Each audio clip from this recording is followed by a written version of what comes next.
Mag-steam ako ngayon ng tofu with chili sauce. So, ipapakita ko sa inyo paano ko to ginagawa. So, ito po yung chili sauce natin.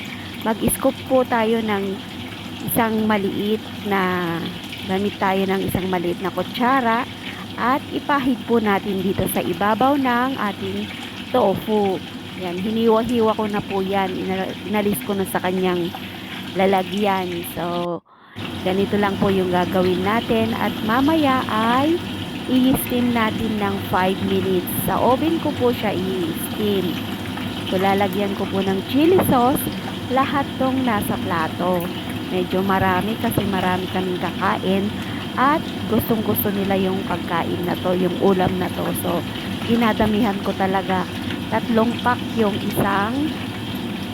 isang supot. So, niluluto ko po lahat yan.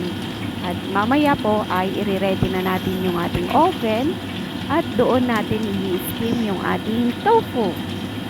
So, ang dali-dali lang pong sundan. So, lutuan nyo na yung mga amo nyo. Pag natikman nila to, lagi nilang ipapaluto sa inyo. So, eto na, ready na yung ating steam tofu with chili sauce. Ilalagay na natin ito sa oven at lulutuin natin ito ng 5 minutes. So, ganun lang po kadali ang pagluto ng mga Chinese food dito sa Hong Kong.